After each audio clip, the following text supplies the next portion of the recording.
Bueno, a ver. Comencemos hoy, estamos a 2 de marzo. 2 de marzo. Empezamos el primer mes del año.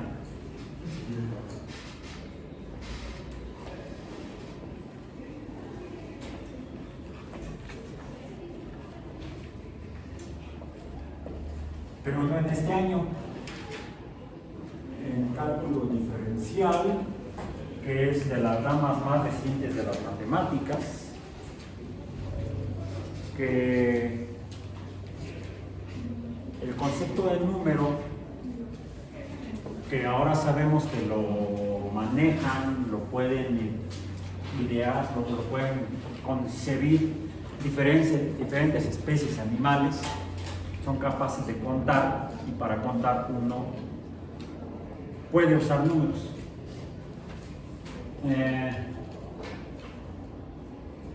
Sin ese concepto no podríamos haber desarrollado el calendario. Y en diferentes sociedades se desarrollaron calendarios alrededor del mundo desde hace al menos 5.000 años, y no es que antes. Porque el hallazgo paleoarqueológico más antiguo que se tiene como evidencia aparente de que los humanos ya usaban el concepto de número, no recuerdo si les mencioné, eso lo mencionaba yo en el curso de biomatemáticas, pero ese ya desapareció. Para bien o para mal, ya desapareció. Porque el primer tema de ese programa era, la primera unidad era la teoría de conjuntos numéricos. Entonces comenzaba yo con un enfoque un tanto histórico de dónde sale el concepto de número. Desde que entramos al preescolar nos empiezan a aventar números encima, ¿no? Ahí nos enseñan del 1 al 10. Y terminamos el preescolar teniendo que haber aprendido a sumar y restar. Entonces no solamente conocemos el concepto de número, sino que aprendemos a usarlo para realizar operaciones.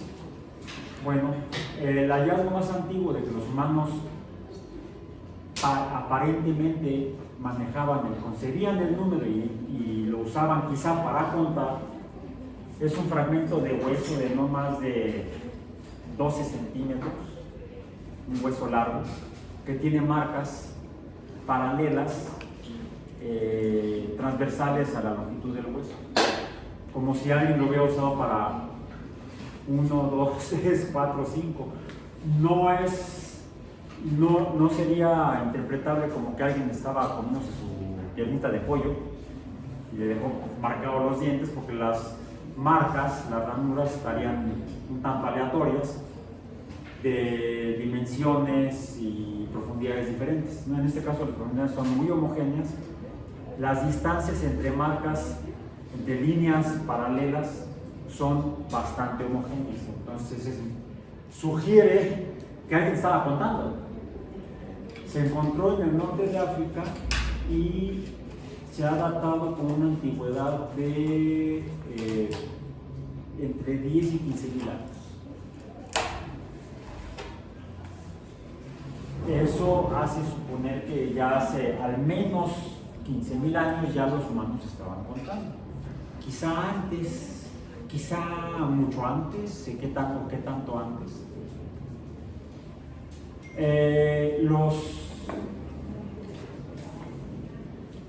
Los números que usamos, estos, el 2, el 2, 0, 2, 6, o interpretamos esto así, provienen de la India, elaborados o concebidos hace menos de 2.000 años, de la India. Nos llegaron a nosotros a través de los europeos, de los castellanos en particular, de Castilla, a quienes les llegaron de los romanos. No, de los romanos no, porque no habían sido estos. Los romanos usaban otros números, los números de los romanos. Porque los romanos no conseguían este número. ¿Cuál es? El 0. ¿No? Ese sí, los indios de la India lo concibieron y lo usaron. Y otro detalle, la forma de usarlos para contar diferentes cantidades es posicional. ¿Por qué posicional? No es lo mismo este 2 que está aquí, o más bien no significa lo mismo este 2 que está aquí a este 2 que está acá. Más bien sería allá, acá, allá. Me falla la dirección, la distancia. Desde que estamos en preescolar y luego en primaria, nos muestran, y así aprendemos, que el 6 está en qué posición. ¿En cuál? No será la primera posición, la de las unidades. El 2, este 2 sería una vez que terminamos pasamos de 9 unidades, llegamos a 10 unidades y para marcar esa cantidad de 10, entonces la ponemos en una segunda columna, en una segunda posición, la de las decenas. El 0 está, una vez que pasamos de 9 decenas, para la siguiente tenemos que irnos a la tercera posición, que es la de las centenas. Bueno, de hecho esos números sí los concebían y los usaban los romanos con sus números romanos. ¿Cómo escribirían el 6 los romanos? Una letra I, no, primero una letra B, V, y luego una letra I. Que por cierto no era la V, era la U. La U. Para los romanos así era en latín, era U.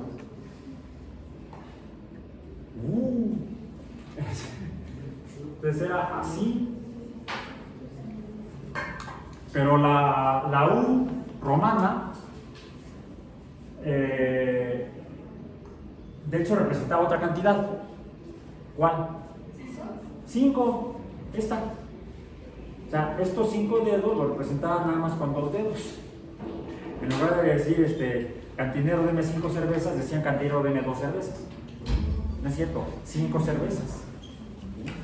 O sea, 5 romano.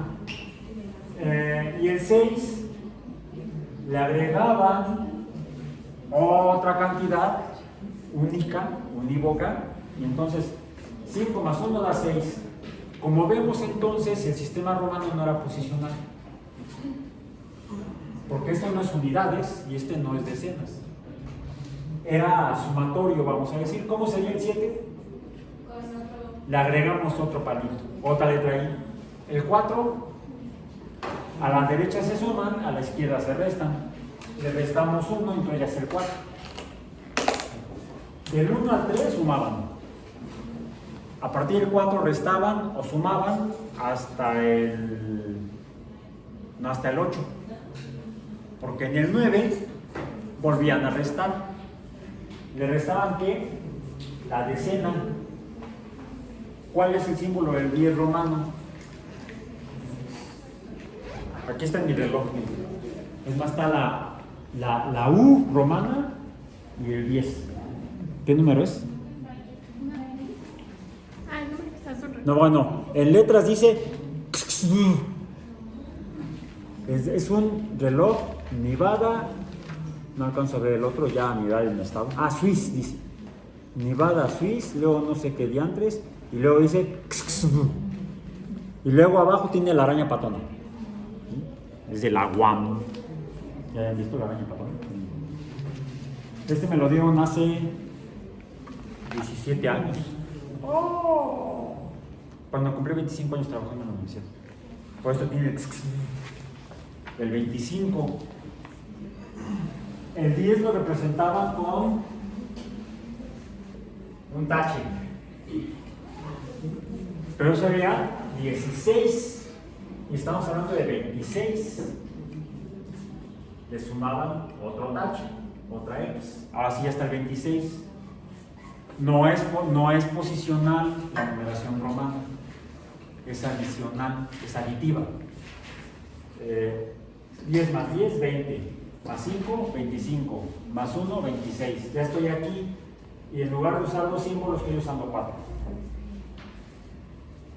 Luego sigue el 0, que estaría en la tercera columna, o la de las centenas.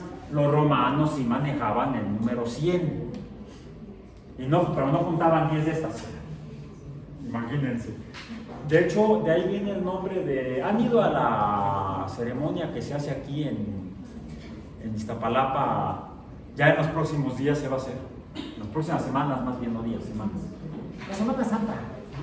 Esa Santa Semana. Donde cuelgan a un cuate de un palo allá en el Cerro de la Estrella. Bueno, son 3, porque pues, tiene que ir acompañados de otros cuates, ¿no? Están así. Es que si no, no sales en la foto para la estampita. Sí, en la Pasión de Cristo, ¿quién es el que le da de latigazos al que va cargando el palo? Pero no es cualquier soldado romano.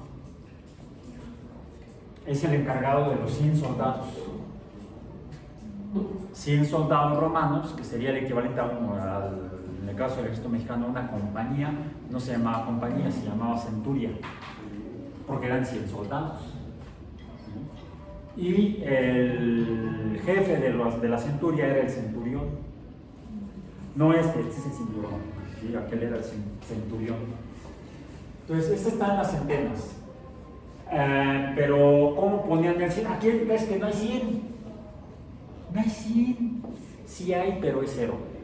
Hay, pero no hay. No sé qué se metían los indios, que los romanos no. Porque los romanos usaban la letra C para las centenas. ¿Sí? En este caso no ponemos aquí el C porque no hay. Bueno, sí hay, pero no hay. Cuando pasamos de 9 centenas, tendríamos que pasar ¿a qué cantidad? Al millar. Al millar. Y sí, los romanos manejaban millares. La mille miglia, ¿qué significa? Las 1000 millas. La mille miglia. Era una carrera de automóviles que había en Italia hace como 100 años. Se llamaba la mille miglia, la carrera de las 1000 millas en carretera. Ya ven que la península itálica está larga, pues había para dónde hacer la carrera. También no sé si todavía la haya, pero había una carrera, también yo la llegaba, no a ver, sino a enterarme, porque no la pasaban por televisión, estaba en mi edificio que la pasaban por televisión, en México. Se llamaba nada más que la organizaban principalmente californianos del norte, y no me refiero de Baja California Norte, sino californianos gringos. Eran los que más participaban, también participaban mexicanos, pero eran más los gringos. Se llamaba la Baja 1000. Era una carrera de automóviles que empezaba en Tijuana y terminaba en La Paz. Lo más emocionante era que no había carretera. Le estoy hablando de antes de 1972, 73, no había carretera. Entre Tijuana, completa entre Tijuana y La Paz no había. Había carreteras alrededor de Tijuana, había una carretera que iba de Tijuana, alrededor de La Paz. Y había una carretera que iba de Tijuana como hasta medio Baja California. Y entonces, ¿cómo le hacían para ir de Tijuana a La Paz? Se iban en barco. Porque no había carretera. O se iban por terracería, por brecha. Con la carrera se corría en terracería, en la brecha, por autos tubulares. Autos off-road, decían, fuera de la carretera, pues porque no era carretera. Era una carrera de 1000 millas porque la distancia entre La Paz y Tijuana, o entre Tijuana y La Paz, es de 1000 millas, o sea, 1600 y feria de kilómetros. Entonces había una carrera así similar hace más de 100 años en Italia, era la mille miglia. Los romanos sí representaban el millar. ¿Con qué cantidad? ¿Con qué símbolo? Con la M de mille. Entonces, y siendo aditivo, ¿cómo teníamos que escribirlo? No es una marca de chocolatitos, M&M. Entonces eran chocolatitos, cerveza y 6. Ah, un six de cervezas. Ahí está. Un six de cervezas, 2 X. ¿Sí? Acompañada de chocolatitos. No, fíjense cómo se escribe en romano 2026. ¡Qué flojera! Y dejen eso, hacer adiciones, sumas, como lo que hemos estado haciendo en los cursos de precálculo y cálculo a partir del semestre pasado. Déjenme quitar la C del centurión o de la centuria,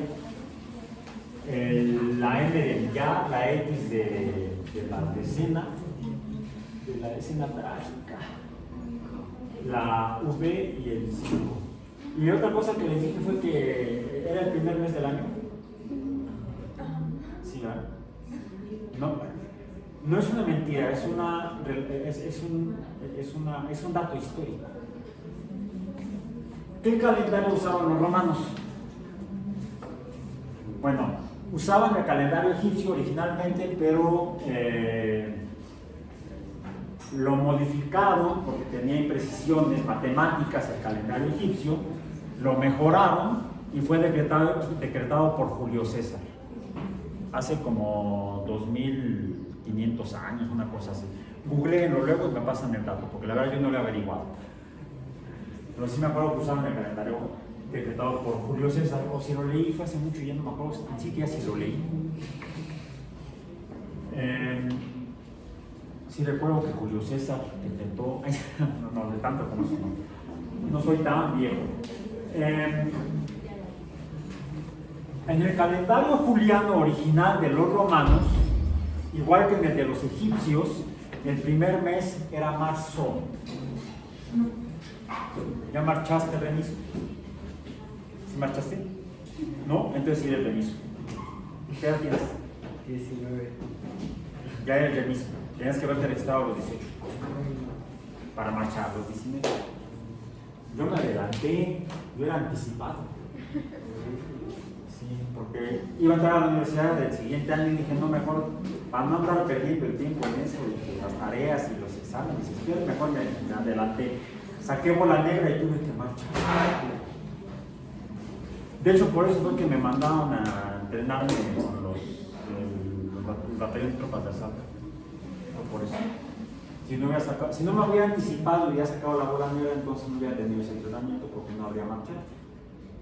Si me hubiera tocado bola blanca, entonces sí. Pero resulta que ese año, cuando se hizo el sorteo, faltaron reclutas y entonces llamaban a los anticipados y a los remisos. Un primo mío era remiso, no había hecho el servicio, se registró ese año, sacó bola negra y dice, ya no marché, y que le llega el telegrama, presentes en el cuartel.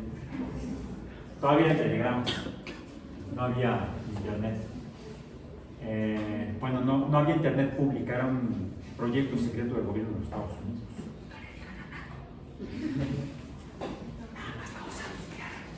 Que fue lo que hizo el secretario de Defensa gringo en el ataque que hicieron, no este último, sino otro que hicieron, lo puso en sus redes sociales. Hay una operación secreta donde vamos a bombardear. El tipo es alcohólico. Hermanos, ¿de quién estamos? Sí, el año comenzaba en marzo. De ahí que, por ejemplo, en inglés es March. Por eso ya marchaste. Marchaba el año a partir de marzo. ¿Por qué? ¿Qué ocurre en marzo? La primavera. La primavera, en latín. O sea, el principio de las ¿cómo dice? Cuando tú naciste, nacieron todas las flores. ¿Sí? Si eso sí nacieron en primavera. No, eso si fueran dinosaurios, no. Cuando se extinguieron los dinosaurios, nacieron todas las flores. Las angiospermas aparecen en la evolución biológica en la Tierra, coincide con la extinción de los dinosaurios. 65 millones de años. ¿O no? Nos referimos al florecimiento y ahí está, miren. Y todavía es el equinoccio. Vemos aquí enfrente tenemos una jacaranda. ¿Sí es una jacaranda? Sí. Sí, ¿verdad? ¿Y de qué color son las flores? lilas, moradas, fuchsia. Se nota que no han estudiado física. Diría Sir Isaac Newton, violet, violeta. Cuando estudiamos esa parte de la física, entonces llegamos al concepto del espectro. No, espectro es sinónimo de fantasma. Sí, un espectro del más allá.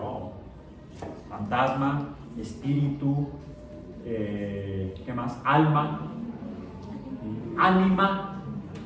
Las ánimas del purgatorio, decía mi abuelita. ¿Qué más? Bueno, ¿por qué espectro? ¿No que Newton había terminado con la religión al fundar la ciencia? El cuate era teólogo. Isaac Newton era teólogo. Entonces, cuando está haciendo los experimentos en su casa, cuando está la epidemia de peste en Londres, pues los sacaron de la universidad. Cuando nosotros hace 6 años nos mandaron a casa, ¿sí? Allá no fue COVID, fue la peste bubónica en Londres. Los mandaron a su casa, él se fue a su casa y se puso a hacer experimentos con la luz. Tomó un prisma con un tallito de luz que entraba a través de la cortina a la que le hizo un hoyo, ¿no? Ya no vivía su mamá con él, entonces no lo regañó por perforar la cortina. Entonces pasa el rayo de luz, pone el prisma y ve que de la luz blanca, del interior de la luz blanca, al pasar el prisma sale el espíritu de la luz, el espectro. Donde rojo, anaranjado, amarillo, verde, azul, le faltó uno. Bueno, más bien él puso otro, el índigo y el violeta. Pero yo aprendí esa parte en mis clases de dibujo y pintura. Mañana es el aniversario, no, el 15 de miércoles es el aniversario del sindicato, allá andan ahí, feliz cumpleaños, ¿quién es el nombre?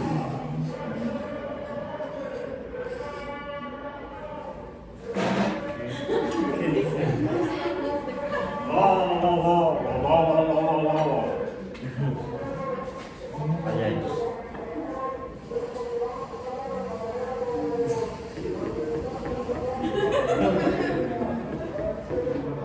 Si le digo algo me van a acusar de violencia política de género. Más bien ya le generó. Bueno, vamos. Voy a subir mi para que se oiga mucho mejor. Bueno, Newton menciona 7 colores. Pero ya les dije que el cuate era teólogo y además era alquimista.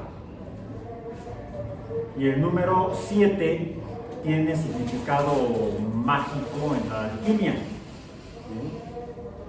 Por ejemplo, hablan de los 7 chakras, de las 7 estrellas del gran cucharón. ¿Conocen esta constelación? No. Es la cola de la osa mayor. De hecho, las osas, el concepto de juntar con puntos esas estrellas y darle forma de osas es de Norteamérica, de los nativos, de los pueblos nativos de Norteamérica. En Europa, a la cola de la osa, de la conocemos por la osa mayor, la conocían como el gran cucharón, ¿sabes? Tómate un cucharón de jarabe. En China era el burócrata real, era una especie de carruaje con el burócrata oficial ahí encima del carrito. Entonces, y la conforman 7 estrellas, que 4 forman como el pocillo del cucharón y otras 3 forman el asa. 4 y 3 son 7 estrellas. Hay 7 días en la semana: lunes, martes, miércoles, jueves, si luego así se va a caer el pulmón, viernes, sábado y domingo. Bueno, en alemán es Sonntag, el domingo. ¿Por qué Sonntag? Montag es el lunes.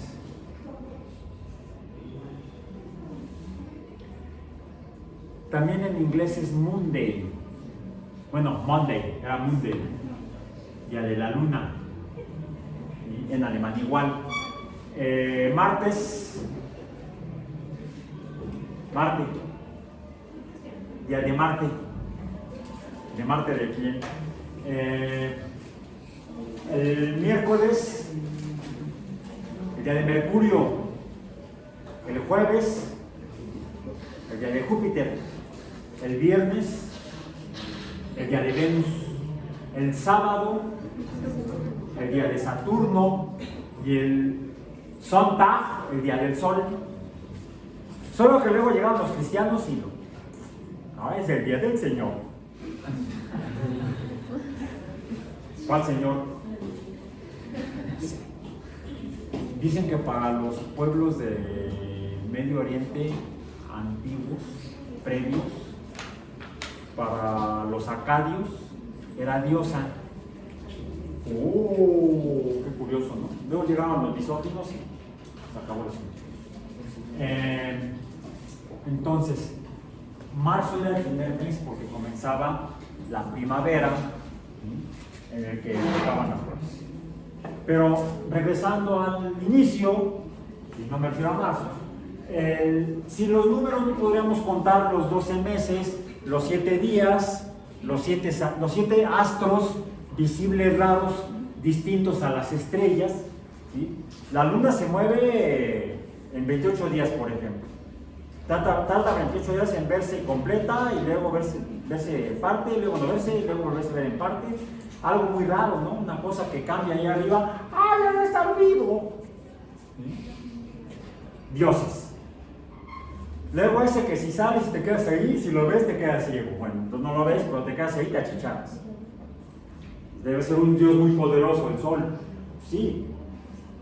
¿Quién era la divinidad máxima en estas tierras hace 500 años? ¿Quién? Tonatiuh, el Sol. Para los egipcios, Ra. Por eso, ¿de dónde vienen las porras? El Sol, el Sol, el Sol. Ra. Yo creo. Los mexicas habían echado porras. Tonatiuh. No, yo creo que no. En los partidos de juego de pelota que le hacen así, la golpeaban con la cadera, la bola de caucho duro. Debe haber dolido. En fin. Entonces, los calendarios antiguos comenzaban en marzo, pero luego llegó el diablo. Se celebra mucho en Europa del Norte, en diciembre, con el inicio del invierno. Se disfrazan con cuernos. ¿Quién? ¿De Krampus. Los romanos celebraban la fiesta de Saturno, la Saturnalia, porque iniciaban los días más oscuros en el invierno, cosa que en América no sucedió, o al menos no tenemos registro de que haya ocurrido ese tipo de celebraciones. No se celebraba el invierno, se celebraba la primavera, ni siquiera el verano. En cambio, los egipcios celebraban más bien el verano, además de la primavera. No tanto el invierno, no está marcado el invierno en esas regiones. En cambio, en el norte de Europa, sí. En fin. Pero sin números no podríamos haber hecho nada de eso. Organizar las fiestas. Ya les mencioné que el calendario, pasamos del calendario juliano al calendario gregoriano, porque, pues sí, Julio César, los matemáticos romanos corrigieron el calendario egipcio, pero no fue suficientemente preciso. Con el tiempo se desfasó el conteo de los días con el inicio de la primavera, con el equinoccio, que no es porque brotan las flores, es en realidad porque el sol aparece sobre el horizonte al amanecer en la misma posición y se oculta a nuestra vista en el occidente o poniente, se pone en el poniente, en la misma posición sobre el horizonte. Posterior a ese día en el cual aparece el sol en el mismo punto, hacia los días más calurosos, el Sol se va recorriendo hacia acercarse hacia el Gran Cucharón. La constelación del Gran Cucharón o la Osa está en el norte, junto a su hija, la Osa Menor, cuya estrella última en la punta de la cola no cambia de posición en el horizonte al norte. Por eso es que la ubicamos ahorita como estrella polar. Por cierto, en tiempos de los egipcios no era esa la estrella solar, la estrella polar estaba en otra posición. Entonces no usaban en particular esa para orientarse, sino que usaban las constelaciones del zodiaco. Con esas 12 constelaciones contaban a partir de marzo el paso de 12 constelaciones, 12 meses y un ciclo anual. Bueno, okay. Eso para tomar la importancia de los números y cerrando esta historia, que por cierto la platicamos los profesores, se las conté a los profesores del departamento de matemáticas que no la conocían, que junto con lo del hueso de Ishamo, que les dije que tiene una antigüedad no mayor a 15.000 años, ¿cuándo terminó la migración de Siberia a Alaska? Las oleadas de migraciones de humanos de Asia hacia este continente, cuando desapareció el puente de Bering, la última glaciación, se derritió el hielo y entonces se abrió una brecha de agua entre Kamchatka y Alaska, el estrecho de Bering, que no está tan estrecho, y con el agua tan fría como allá está difícil atravesarse nada. Entonces cesaron las oleadas de migraciones humanas hace 10.000 años, pero ya quienes llegaban aquí ya traían la idea del número. Por eso es que los mayas también manejaban números. A ver, échame dos dedos para que ahí me cuidas la tapa. Los romanos, ¿cómo contaban? Así. Los mayas, un puntito sería el número 1, 2 puntitos el número 2, 3 puntitos el número 3. También tenían un sistema aditivo. 4 puntitos el número 4. Ya no eran iguales a los romanos. 5 puntitos se les pasaron, porque el número 5 lo representaban con una barra horizontal. El número 6 era la barra con un punto arriba. Los demás no me lo sé. ¿Sí? Vamos, y el 10 lo representaban con 2 barras. No, el 2, el 10, no, con. ¿Sí?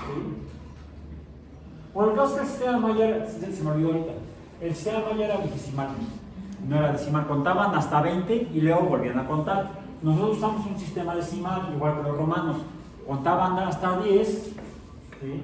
Y por ejemplo contaban hasta 10 y le agregaban 1, contaban hasta 100 y le agregaban 1, o sea es decimal, contaban hasta 1000 y le agregaban 1, o sea 11 o 11, 12, 13, 100, 110, 1000, 1100.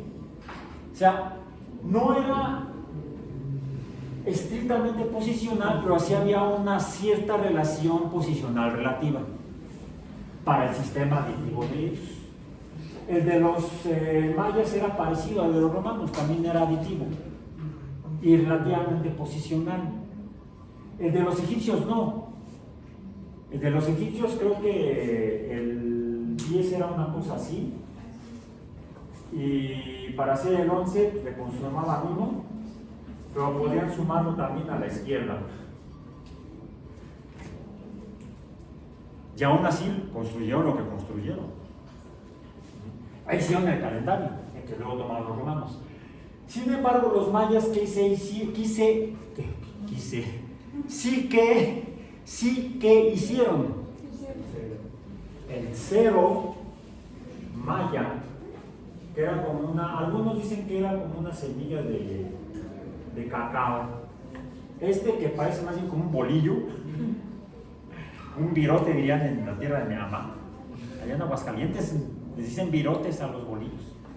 También más al norte les dicen virotes. Este que parece bolillo, no sé qué, sería un grano de... No puede ser bolillo porque los bolillos llegaron en tiempos de Don Porfirio. Porfirio ya fue el que introdujo el pan francés al pueblo pan y circo, al pueblo bolillos. Pues el circo fue la revolución. Vaya circo. Manejaban el cero y esto les permitió hacer un calendario más preciso y exacto que el egipcio, que el romano e incluso que el juliano y que el gregoriano. Nada más que es un lío, entonces mejor seguimos con el gregoriano. Entonces, después de esta breviario cultural que los profesores del departamento de matemáticas no se lo sabían, ya andan ahí con la teoría del caos y las, no sé qué tanto más, no se sabían eso. Vámonos a cosas más recientes. Bueno, luego, 1000 años después de que, 500 años después de que cae el Imperio Romano, ¿sí? Estos llegan sí, los cristianos. Obviamente el cristianismo fue la causa de la caída del Imperio Romano. Llegaron los árabes y desarrollaron álgebra. Alrededor del año 800 más o menos. Como unos 300 o 400 años después de la caída del Imperio Romano. Se estima en tiempos de...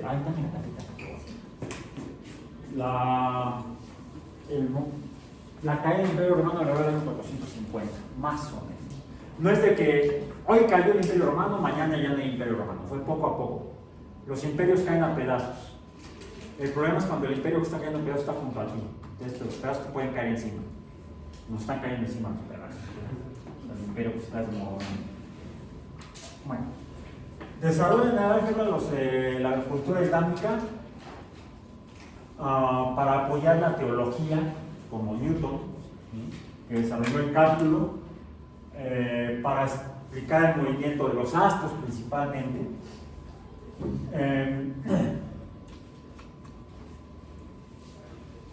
Pero había algo que ya manejaban antes, aparentemente todos los pueblos, que sería la geometría.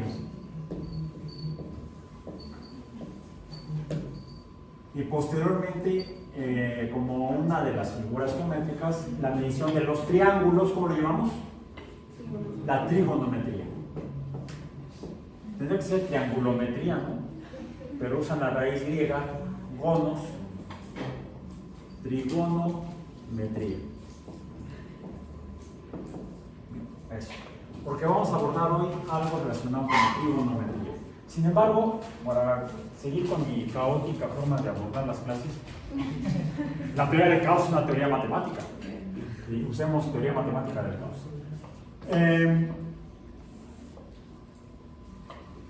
Comenzamos revisando, de hecho, las funciones trigonométricas en este curso de cálculo diferencial. Revisamos las funciones trigonométricas. Echen un vistazo, por favor, al apunte correspondiente al documento PDF que está en el CIPI disponible. No ahorita digo, más adelante, para que revisen las relaciones entre las funciones trigonométricas, las equivalencias entre las diferentes funciones trigonométricas y cómo se relacionan unas con otras.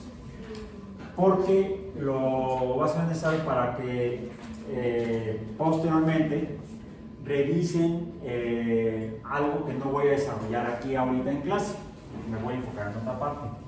También voy a retomar un poco de algo que se ve en precálculo, que es el concepto de las funciones matemáticas y las funciones inversas.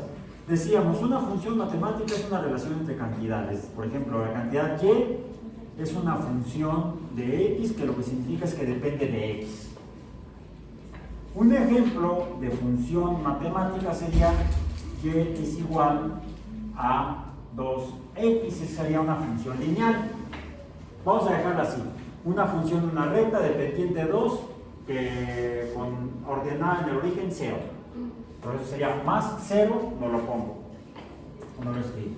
La pendiente sí, no es 1, entonces tengo que escribir la pendiente 2. O coeficiente de proporcionalidad. Por cada valor numérico que tenga x, el valor de y va a ser el doble. Si x vale 1, y vale 2 veces 1, que sería 2. Si y vale 10, y vale 2 veces 10, que sería 20. Es lo que nos describe esta función, que sería una función lineal. Ahora, a veces, cuando usamos funciones o ecuaciones para resolver problemas quizá ya prácticos, resulta que normalmente las funciones le llamamos a x, es la variable independiente. Le voy a poner así, independiente. Y a la y, la variable dependiente, porque depende de x. Es lo que significa que y sea una función de x. Es como decir que y depende de x. Entonces esta es la dependiente. Dependiente de. Pero a veces, por ejemplo, cuando usamos los conceptos de funciones y sus propiedades para resolver problemas, por ejemplo, en física, podríamos decir la velocidad, normalmente decimos que la posición depende de la velocidad. ¿Sí? La posición depende de la velocidad. ¿Dónde va un objeto en un recorrido, en una trayectoria? Pues depende de la velocidad a la que se esté moviendo. Pero ocasionalmente ocurre, y de hecho diríamos que la velocidad depende, la posición depende de la velocidad, pero a veces ocurre que para un problema en particular lo que queremos saber es no la posición, sino la velocidad. Por ejemplo, oye, ¿ya ha llegado fulanito a Querétaro? Pues no sé, a lo mejor sí por la hora a la que salió. Su posición depende de la velocidad a la que va. Pero sabemos más o menos a qué velocidad maneja fulanito. Y sabemos a dónde va a llegar, a 200 kilómetros de la Ciudad de México, es a Querétaro. Conocemos la distancia a Querétaro. Y llamamos por teléfono a Querétaro porque el menso dejó su celular. Eso era normal hace 40 años, no existían los celulares, entonces no era un momento, simplemente necesitan los celulares. Hablabas cuando llegabas acá, ya llegué. Llegabas, tomabas el teléfono del escritorio, el teléfono público de la cabina, ya llamabas, ya llegué. Conoces la distancia, pero no conoces la velocidad. Oye, ¿por qué tardaste en llegar? No, es que había mucho tráfico en la carretera y entonces la velocidad era más baja, era menor, era más lenta. Lo que necesitamos saber nosotros será la velocidad, no la distancia. Entonces, ¿qué tendríamos que hacer usando el álgebra que desarrollaban los árabes? Decimos despejar la x en este caso, porque conocemos la distancia, pero no conocemos el tiempo. El tiempo depende de la velocidad, la distancia depende del tiempo. Bien. La pendiente es la velocidad. ¿Sí? En ese fenómeno de físico sería y es distancia, x es tiempo, la pendiente m o el número 2 sería la velocidad. Entonces, si lo que queremos es conocer la x, resulta que es la variable no conocida, tendríamos que despejar. ¿Y cómo lo hacemos? Diríamos que x es igual a... recordemos que hay dos maneras de leer o de escribir la operación algebraica. Dividimos ambos lados entre 2 y entonces sería 2x entre 2 sería 2 entre 2, 1, quedaría x sola y quedará y entre 2. X sería igual a y entre 2. Y este plumón también ya está llegando a las últimas. O también decimos el 2 está multiplicando a la x lo pasamos al otro lado de la igualdad. Si está multiplicando, pasa con la operación inversa. Pasa a dividir. Entonces, 2 divide a la y. Cualquiera de las dos formas es válida. Nos da el mismo resultado. Pero esto no sería lo que estrictamente es una función. Porque en una función, la y siempre es la variable dependiente y la x la variable independiente. Tenemos que transformar esta función original que está despejada a la x por álgebra, y entonces le cambiamos la personalidad, será como el doctor Jekyll y el señor Hyde. X depende de y. Como x es la dependiente, entonces ahora la x es y. Y y, que es la independiente, es la que conocemos, pasa a ser x entre 2. Y entonces ya tenemos ahora sí una función matemática. Y está en función de f de x. En otras palabras, esta función que se obtendría despejando la x, pero que tenemos que poner los símbolos que representen efectivamente a la variable dependiente y la variable independiente con los símbolos correspondientes. Y es la variable dependiente, x la variable independiente. Esta es formalmente, la tengo que escribir así,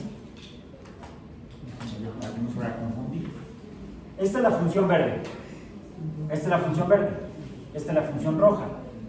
La función roja es igual a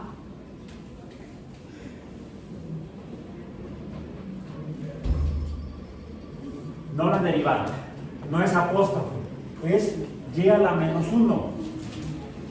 Pero no, y a la menos 1 nos referimos como supraíndice que y igual a x entre 2 es la función inversa y a la 1 menos y supraíndice menos 1 es la función inversa de la función y igual a 2x. Esta es la función inversa de la función y. La función inversa de y o y supraíndice menos 1 es y igual a x entre 2. Bueno, muchas funciones tienen, podemos transformarlas, podemos despejarlas y encontrar sus funciones inversas. Hay otras que no. Una función matemática que no tiene función inversa, le voy a poner en rojo para que se note, ¿sí? Es, vamos a poner aquí nada más para separar, ¿sí? Y igual a x cuadrada no tiene y menos 1, o sea, no tiene función inversa. Lo puse así para el lenguaje matemático para ocupar menos espacio en el pizarrón, ¿bien? Porque tengo que seguir para acá y si sigo escribiendo, o para abajo también tengo que ir para abajo. Entonces, ahora, ¿no? Las funciones cuadráticas no tienen función inversa. Las funciones lineales sí. Pero no todas las funciones de potencia carecen de función inversa. Tendríamos que revisar cada una de ellas. Por otro lado, también tenemos las funciones trigonométricas. Bueno, las funciones trigonométricas sí tienen funciones inversas. La función trigonométrica más simple y más conocida, la primera con la que empezamos siempre, sería la primavera de las funciones trigonométricas. ¿Cuál es? ¿Cuál? Seno. De x, para escribirla como una función. Ya sabemos que x, aquí, x es un ángulo. X es un ángulo. Y que los ángulos en matemáticas, en trigonometría, solemos representarlos no con letras latinas, sino con letras romanas. Sigamos con el lenguaje matemático que hemos tenido hasta ahorita y usemos los símbolos latinos para las variables. Bueno, la función seno de x tendrá función inversa. Tendría que ser y supraíndice menos 1, debería tener, entonces esto es igual a esto, pero aquí la y es x, entonces tendría que ser igual a x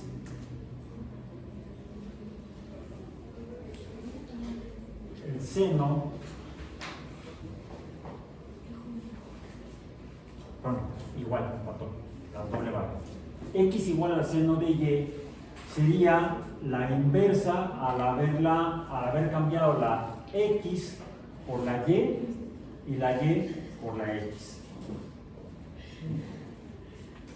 Esta sería aparentemente la función inversa de y. Donde y también es un ángulo. ¿Sí? Siempre el número variable que está al lado derecho del símbolo de la abreviatura de la función trigonométrica, porque el nombre de la función trigonométrica es seno, pero para no escribir toda la palabra seno, aunque nada más es una letra de diferencia, usamos la abreviatura de 3 letras seno. Hay otras funciones trigonométricas cuyo nombre es más largo y es más conveniente usar la abreviatura. Por ejemplo, la función coseno. Bien. Hay otra forma en la que representamos también a la función inversa, cuando ya la ponemos como función inversa, que sea así como la función inversa de y igual a 2x es y igual a x entre 2. ¿Por qué? Y es función, x no es función matemáticamente hablando. No, sí, funcionalmente hablando de matemáticas de funciones. ¿Sí?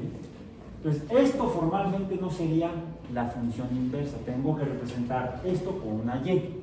Y entonces lo hago así. Y, que sea la inversa, la represento con esta abreviatura arcsen, suena como a sueco, ¿no? Por el estilo. Arcsen de x, vamos a ponerlo así. Es más, para aclarar esto, seno de x. X es igual al seno de y. Y sería igual al arco seno, arcoseno o arco seno. Es el nombre de la función inversa. Es más, déjenme ver. Lo voy a escribir aquí en verde, mejor para que se note. Inverso. La representación inversa inicial, vamos a ponerlo. Ustedes están escribiendo con una sola tinta. Déjenme guardar este. Decíamos, yo sí estoy usando para que quede un poco menos confuso, dos tintas. Y supraíndice menos 1, o la función inversa de y igual al seno de x, sería y a supraíndice menos 1, sería x, de acá. Es más, déjenme escribir yo que lo tengo yo allá. Ponerlo todo en verde. X igual al seno de y, donde y es un ángulo. X es igual al seno de y, donde y, dos puntos, es un ángulo. Bien, ok. Recordemos entonces que la función, pongamos entonces que y supraíndice menos 1 es la función inversa y igual al arcoseno de x. para no escribir toda la palabrota, si suena hasta como insulto, arcoseno, ponemos arccen, del ángulo X. Hay otra forma que también podemos escribir o representar, que sería Y igual al arc,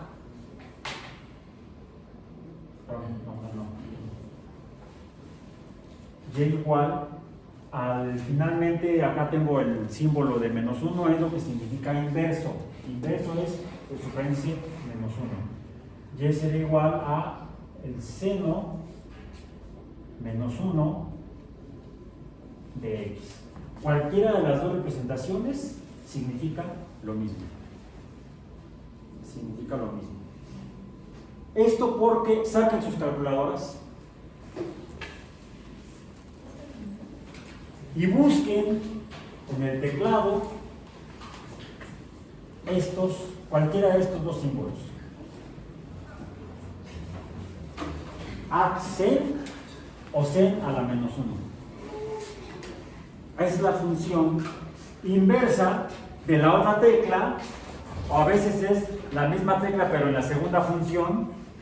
¿Sí? Algunas calculadoras tienen un botoncito que dice segundo, second, y tiene en las teclas, encima del botón de la tecla, tiene un símbolo de lo que si uno aprieta aparece en la pantalla, y a veces tiene alrededor, arribita, a un lado de la tecla, otro símbolo escrito que es el que aparece si antes de apretar la tecla aprietan la tecla que dice segunda o siguiente función. Háganlo apretando segundo y van a ver que aparece alguno de estas dos en la pantalla. ¿Bien? Bueno, así es como se representa electrónicamente en las calculadoras electrónicas. Bien.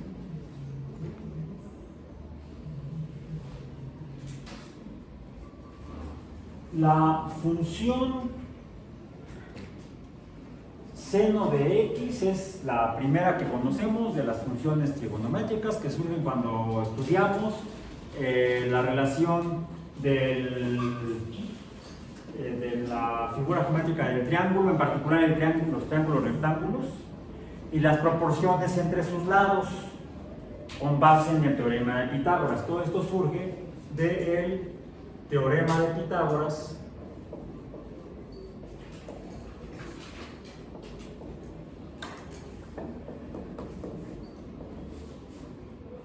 que así al menos fue el que lo tenemos como referenciado, que fue el primero que le puso nombre, o su discípulo le puso el nombre, porque ya hay documentos previos, mencionamos tablillas de arcilla en el Museo Británico, que tienen como 3.000 o 4.000 años de antigüedad. Esas tablillas son anteriores a Pitágoras, donde está descrita la relación entre los lados,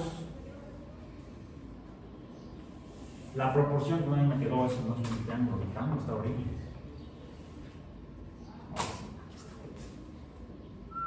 Ahora sí, ¿no? Un triángulo que tiene tres ángulos, si no, no sería triángulo, o trígono, o un trilátero que tiene tres ángulos, trígono o triángulo, uno de los cuales, ¿cuánto mide? ¿Cuánto mide este? 90 grados. ¿Cuánto miden los otros dos? Sepa la bola. SB, sepa la bola. Vamos a llamar a este ángulo, más que ya no le tengo que poner la recta por fuera. Le pongo la recta por fuera cuando es el símbolo para representar cualquier ángulo. Este vamos a llamarle el ángulo alfa. Y este vamos a llamar el ángulo teta. Alfa y teta, en lugar de beta.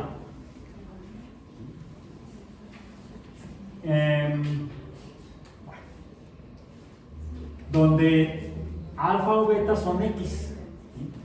Son los ángulos. Puede ser este, el seno. La relación entre lados a los lados que están unidos por las líneas rectas que están unidas a 90 grados, ¿cómo le llamamos? Catetos. Y estos son dos catetos, vamos a llamar el cateto 1 y el cateto 2. ¿Sí? Y a la línea diagonal a la que se une en ángulos distintos a 90 grados, hipotenusa. Vamos a poner el símbolo H de hipotenusa. Y dice el teorema de Pitágoras que la relación numérica entre la longitud de la hipotenusa y la longitud de los catetos, más bien, de los catetos C1 y C2, es a través de la adición de la longitud de cada cateto, pero en forma cuadrática. Y se lee que la suma del cuadrado de los catetos es igual al cuadrado de la hipotenusa. ¿Sí? O el cuadrado de la hipotenusa es igual a la suma del cuadrado de los catetos.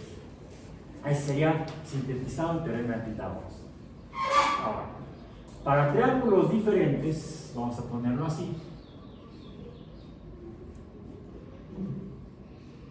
Ángulo de 90 grados. Ahora este es alfa y este es teta. Lo estoy poniendo así por la posición relativa en el pizarrón. Digamos que el ángulo de abajo y el ángulo de arriba en dos triángulos rectángulos. La relación entre longitudes C1, C2 y H es la misma, pero ¿qué es diferente entre los dos triángulos? La magnitud de los ángulos. Aquí el ángulo alfa en el triángulo de la izquierda es más grande que el ángulo alfa de la derecha, del triángulo de la derecha, y el ángulo teta del triángulo de la izquierda es más pequeño que el ángulo teta del triángulo de la derecha. Teta izquierda es más pequeño que teta derecha, alfa izquierda es más grande que alfa derecha. Y estas relaciones de las cómo y otra cosa, C1 del triángulo de la izquierda es más grande que C1 del triángulo de la derecha, mientras que C2 del triángulo de la izquierda es más grande que el C2 del triángulo de la derecha. Es por eso que encontramos una relación entre la magnitud de los ángulos. Vamos a poner el ángulo alfa de la izquierda y el ángulo alfa de la derecha respecto a o en función de la longitud o el cociente de los catetos. ¿Cómo sería la relación del cociente? Otra vez échame la mano.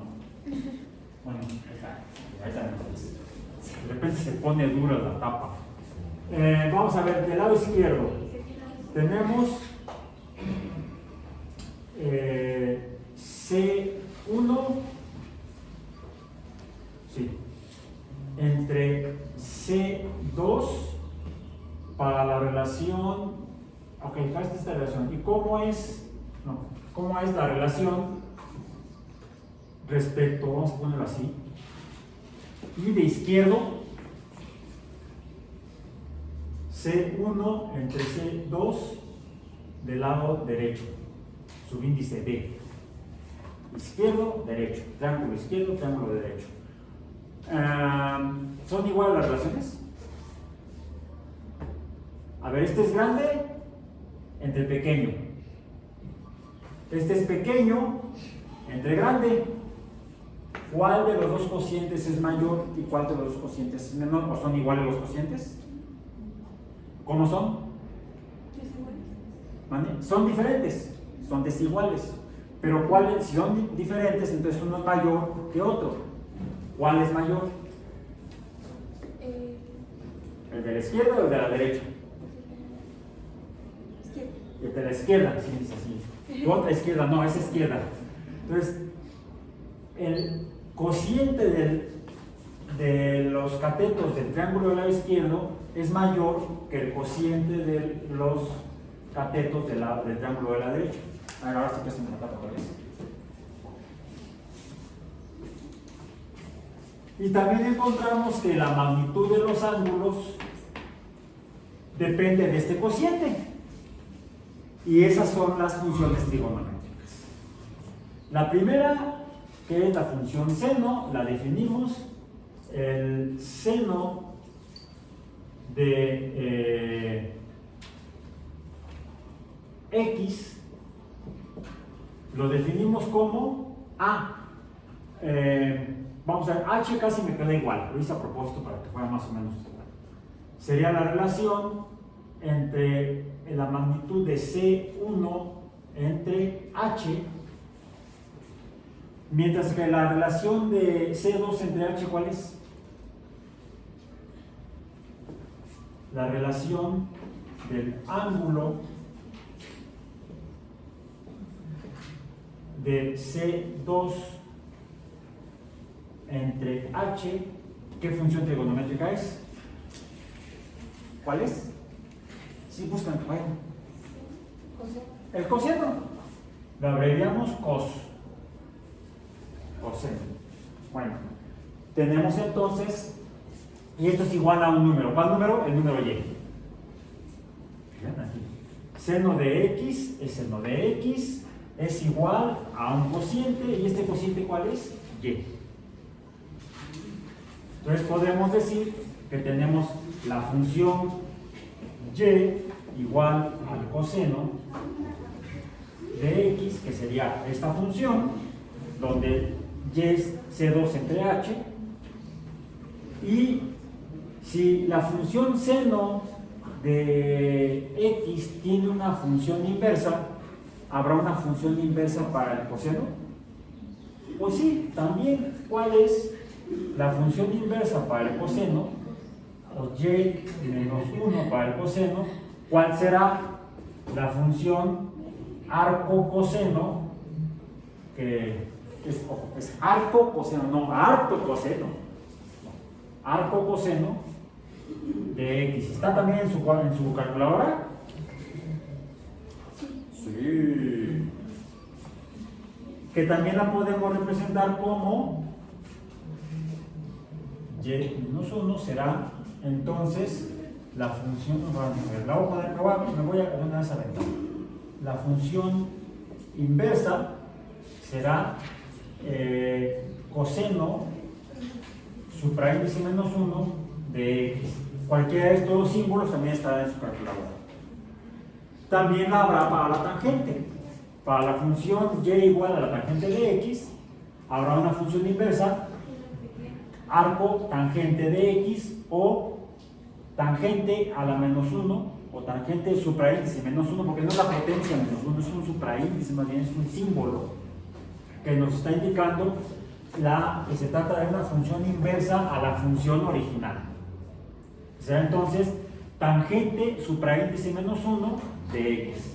También la van a encontrar en su calculadora. Y habrá a su vez también una función inversa correspondiente arco secante, arco cotangente, arco secante y arco cosecante, que serían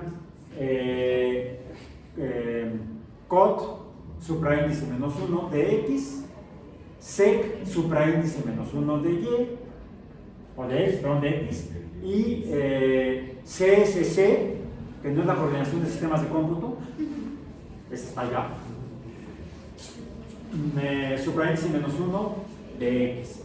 Entonces, cada una de las 6 funciones trigonométricas, seno, coseno, tangente, cotangente, secante y cosecante, tiene su función inversa. Arcoseno, arcoseno, arcotangente, arco cotangente, arco secante y arco cosecante. Igual que cuando revisamos al principio del trimestre las funciones trigonométricas, mencioné que las fundamentales son las 3 primeras. De la misma manera, porque son inversas, además también, además son recíprocas, las funciones cotangente, secante y cosecante a la tangente, coseno y seno. Con las tres primeras casi siempre es suficiente para resolver los problemas que que podamos llegar a encontrarnos en la vida real. En el metro, en el metrobús, en el mercado, en el yanquis. Bien, bueno, entonces. ¿Y esto para qué carambas? Bueno, así como mencioné que a lo mejor un fenómeno dinámico, cinemático, la variable que normalmente conocemos era desconocida y entonces tenemos que trabajar con la función inversa. A veces también ocurre cuando enfrentamos relaciones o funciones periódicas. Recordemos que las funciones o fenómenos periódicos todos se describen matemáticamente mediante funciones trigonométricas. Y así como ocasionalmente resulta que la variable tradicionalmente conocida es ahora la desconocida, pues necesitaríamos conocer quizá conozcamos en este caso datos que antes no teníamos y los que sí teníamos ahora ya no los tenemos.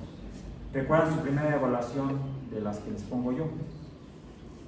La de calcular la altura de árboles. ¿Sí? Donde lo que estábamos buscando era la longitud, la altura del árbol, midiendo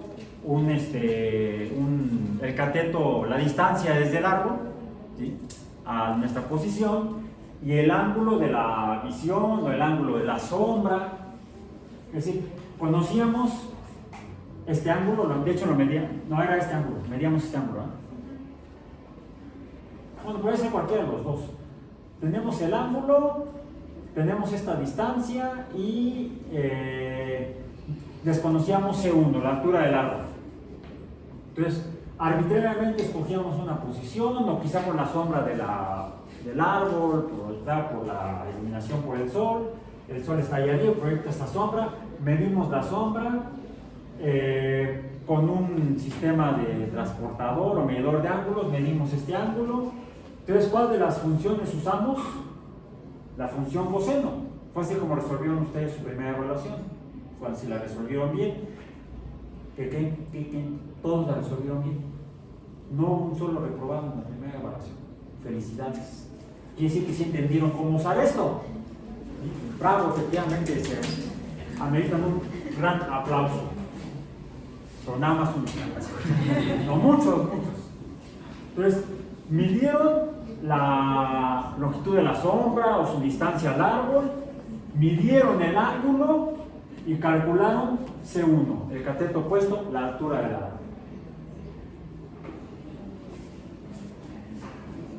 Pudieron medir el ángulo. A veces no podemos medir los ángulos. O sea, no conocemos la variable independiente. Para eso usamos las funciones inversas. Hagamos un ejercicio, un ejemplo. A ver si nos da el verde, si no, uso el rojo.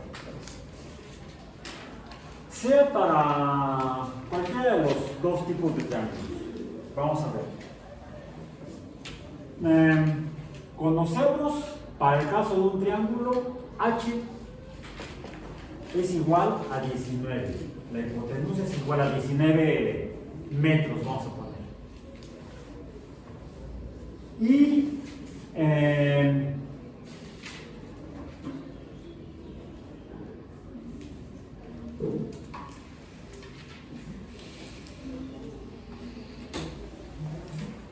la longitud ahora C2 es igual a 10 metros. ¿Cuál es la función que debemos usar? Tenemos H, tenemos C2, no tenemos C1. Entonces, ¿cuál es la función? El coseno. Entonces, tenemos que usar el coseno de X,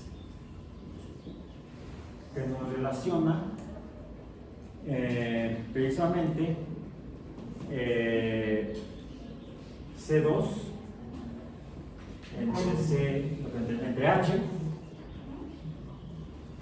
C2 entre H, y por lo tanto esto es igual a 10 entre 19. ¿Y esto cuánto es? Saquen su abajo, su calculadora. 0.52. ¿Cuánto? 0.526. 0.526. Ok. Lo que queremos conocer es alfa. Este de acá. Alfa entonces será, esto es alfa. El arco coseno, me faltó una C, arcos, no es arcos, arc coseno, arc coseno de 0.526. Usen su calculadora y nos da alfa es 58. ¿Qué? 26 grados. ¿Por qué grados? Pues porque es el ángulo. ¿Será cierto? Hay dos maneras de verificarlo, o de cotejarlo con la cotangente, no. Con el, calculemos ahora teta, el ángulo teta.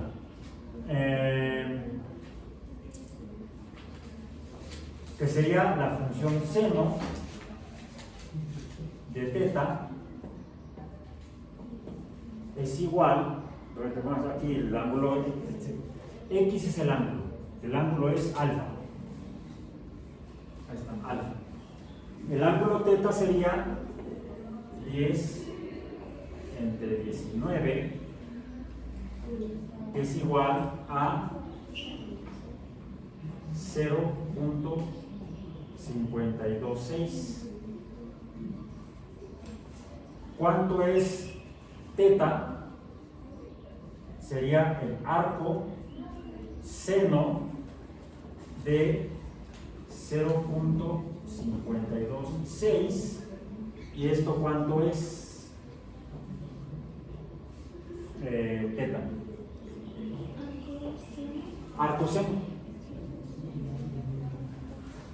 ¿Cuánto da? 31.73 grados. ¿Eso es cierto? A ver. ¿Cuánto da? Voy a llamar al ángulo recto, le voy a llamar el ángulo ρ, por la R de recto. ¿Sí? ρ. Resulta que para cualquier triángulo de estos, alfa más teta más ρ es igual a 180 grados, ¿no? Todo triángulo, no importa si es recto, si es obtuso, si es agudo, si es equilátero, sus ángulos, la suma de los ángulos da 180 grados. ¿Cuánto da entonces 58.26 más 31.73 más 90? Me faltó. Pues es que faltan las decimales que siguen después de los pero pues sí, solamente faltaba un decimal. Pues tienen que ser 180, ¿no? Si esto tiene que dar 180. 180. Voy a poner aquí aproximadamente. Ajá. ¿Cuánto dicen que le dio? 179. 179 punto y algo. O sea, es aproximadamente 180.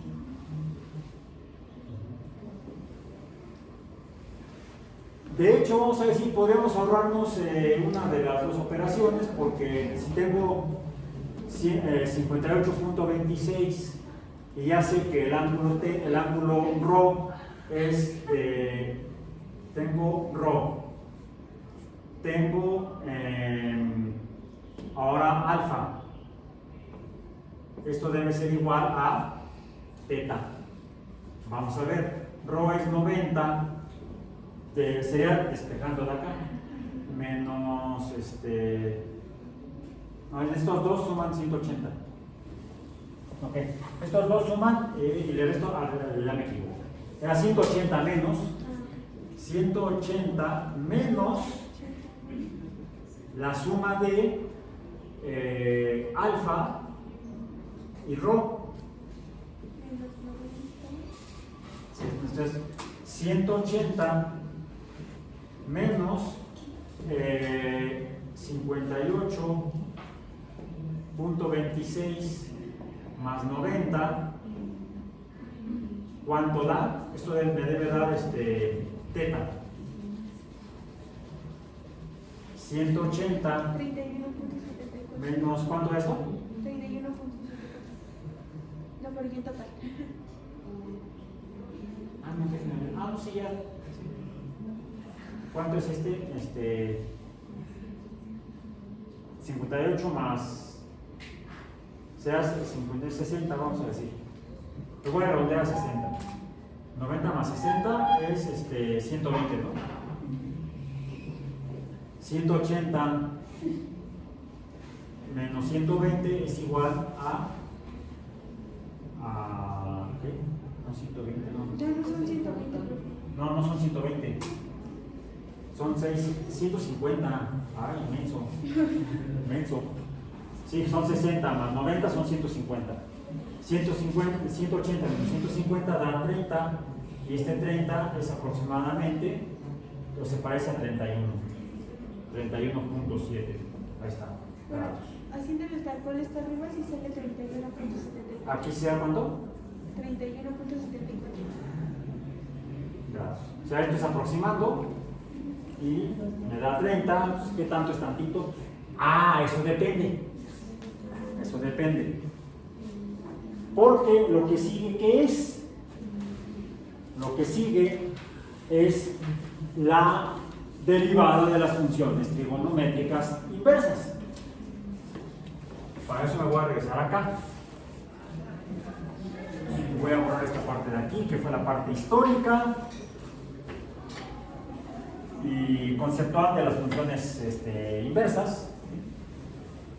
Eso es del precálculo.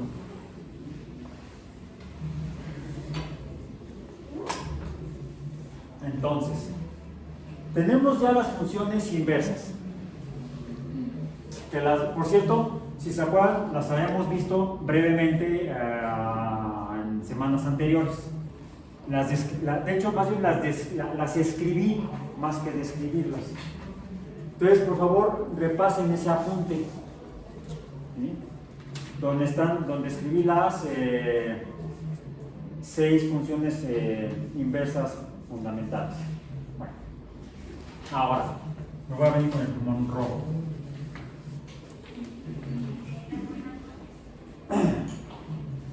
¿Cuál es la función inversa del seno? No, la función inversa del seno. Arcoseno. ¿Sí? O la función es.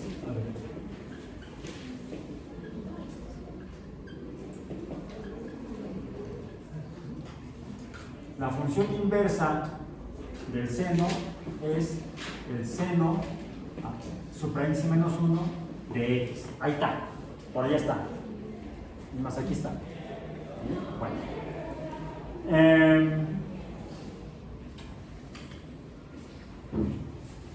¿Cuál será la derivada en x de la función y? O de y de x. ¿Cuál será la derivada de la función de y? Sabemos que Bueno, otra forma de ponerla es la función así, cambio esta x por la y y cambio esta y por la x. La función inversa sería el seno de y es igual a x. El seno de y es igual a x. Déjenme escribirlo otra vez, porque me quedó horrible esto. Luego no se entiende. El seno de y es igual a x. Puedo escribir esta representación, y es esto que está aquí adentro, entonces digo que la derivada en x de el seno de y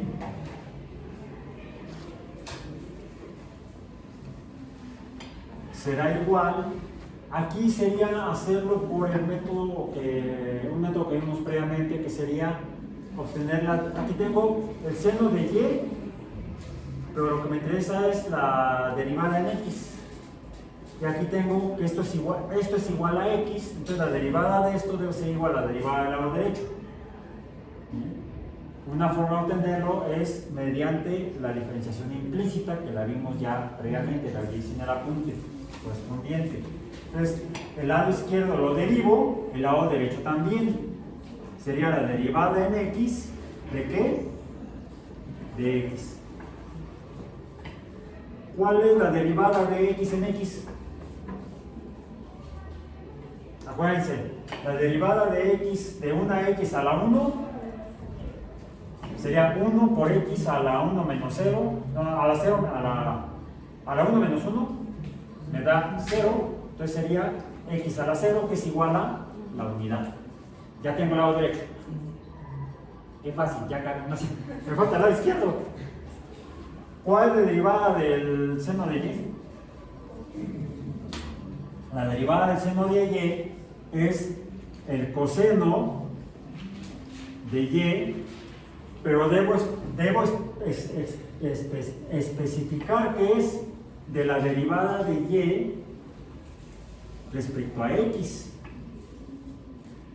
Observación: cuando obtenemos la derivada de alguna función, va a ser recomendable, o sea, la derivada de la función seno es el coseno. Va a ser conveniente que cuando yo desarrollo o obtenga una derivada de alguna función, termine indicando al final que esto, lo que está aquí a la izquierda, es la derivada de esta función. Entonces le pongo esta representación de y en dx. Es la derivada de la función y respecto a x. Esto lo pongo y voy a poner un paréntesis allá, porque algo que ya no van a ver ustedes, porque se cambió el plan de estudios, bueno, el programa, pues sí, el plan de estudios y el programa, ahora ya no llevan biomatemáticas 2, los que están en biología, hidrobiología, los de evolución animal no lo llevaban, de qué manera.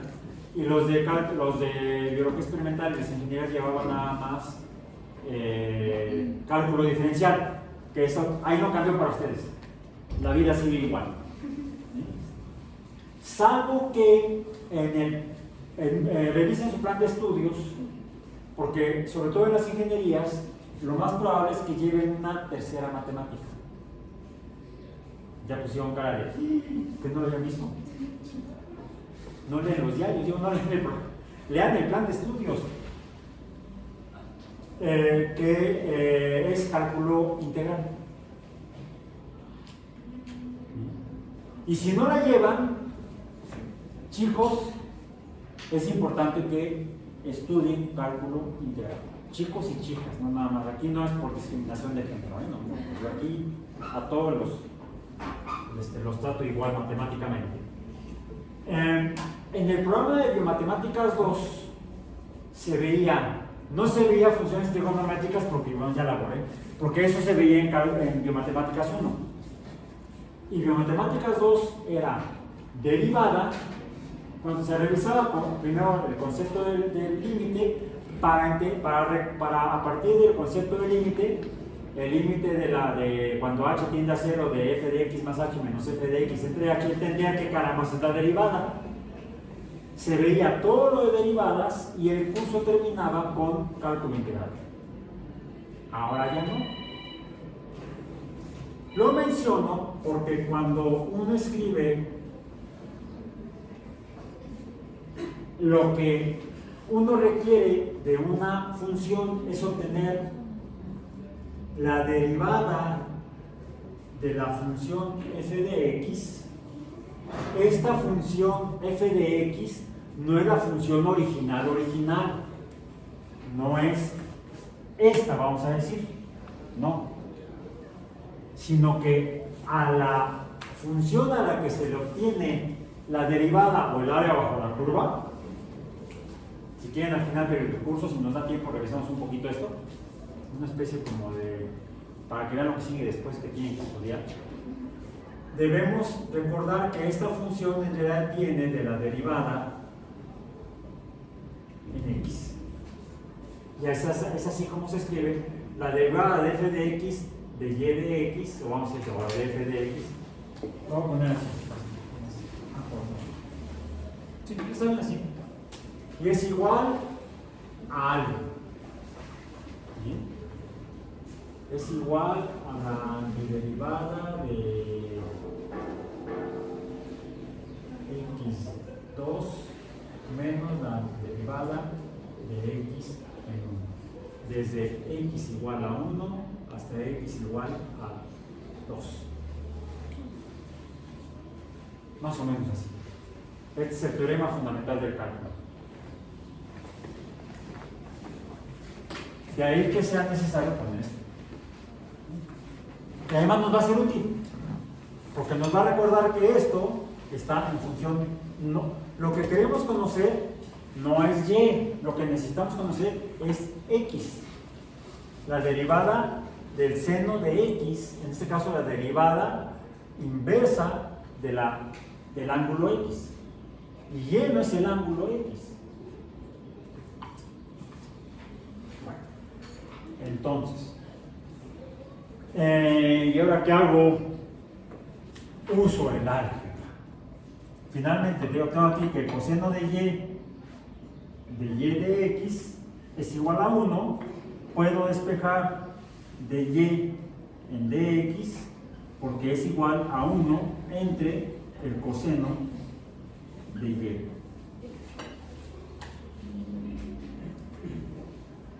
Y aquí les comentaba que revisaban el apunte de las funciones trigonométricas, donde están las equivalencias de las funciones trigonométricas.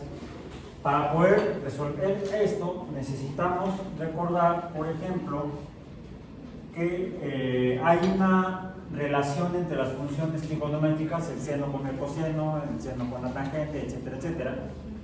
Y aquí vamos a usar, voy a ponerlo así, acá arriba, las siguientes relaciones. El coseno, el coseno no, tenemos que comenzar con el seno.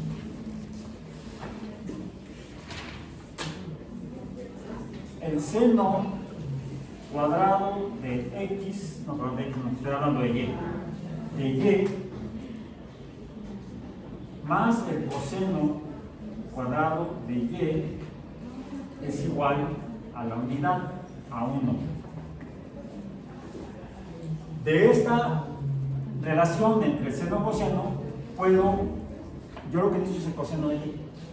Entonces puedo tener que el coseno cuadrado de y será igual a 1 menos el seno cuadrado de y. ¿Y cómo resuelvo el coseno cuadrado de y? Pues a esto le obtengo la raíz cuadrada, además ya lo voy a poner así escrito, la raíz cuadrada. La raíz cuadrada del coseno es el coseno, y si le obtuve la raíz cuadrada del lado izquierdo, tengo que obtener la raíz cuadrada del lado derecho. La raíz cuadrada del lado derecho será 1 menos el seno cuadrado de y. Ahora, esto lo puedo escribir también seno cuadrado de y, lo puedo escribir también así, seno de y todo al cuadrado. ¿Bien? Entonces me conviene ponerlo así. De esa manera, entonces puedo poner que el coseno de y será igual a la raíz cuadrada de 1 menos el seno de y al cuadrado. ¿Y esto qué es? Para que se vea igual, lo voy a poner así. ¿Dónde está? Aquí. Y entonces la derivada en y, la derivada de y en x es entonces 1 entre la raíz cuadrada de 1 menos el seno de y al cuadrado.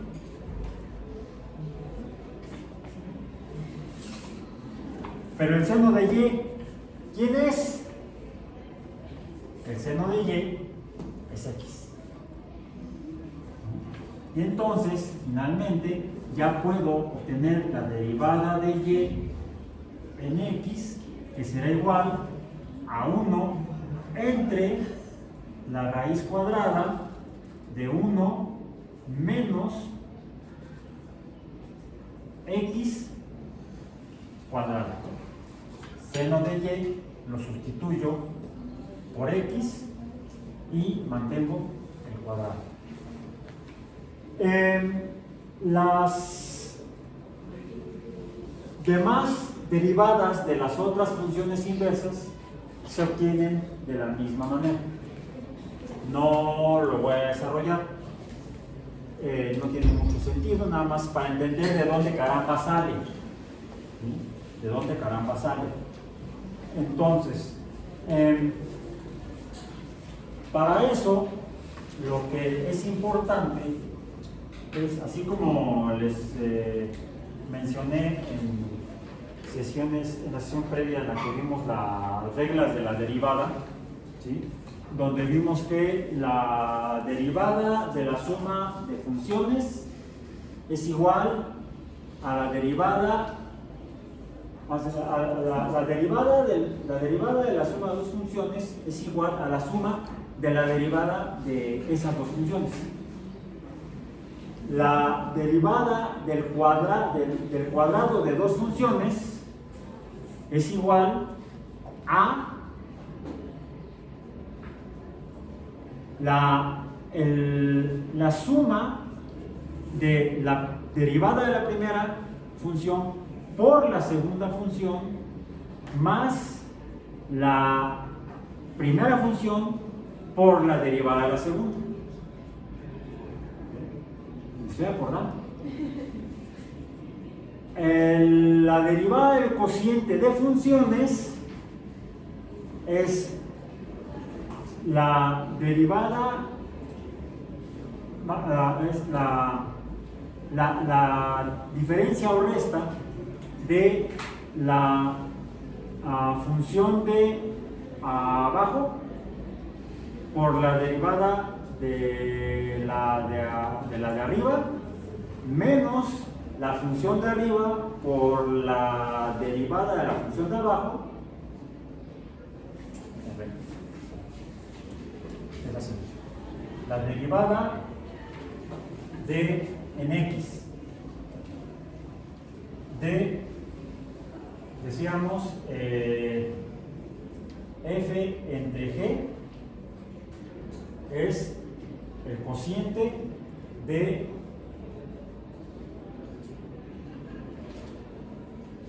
g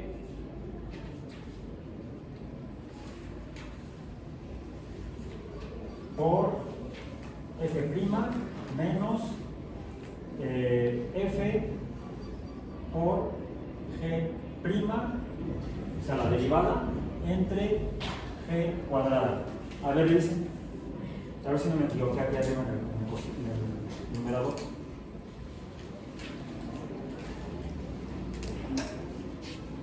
Vamos a ponerlo así nada más separado. ¿Sí la puse bien o la puse al revés? Sería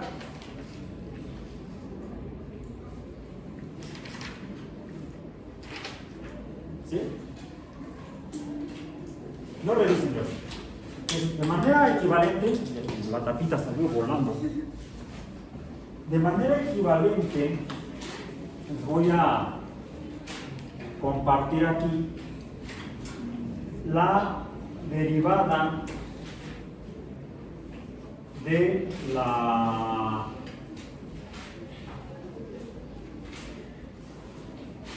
de la función inversa del coseno, la derivada del, voy a poner así, arco coseno, arc cos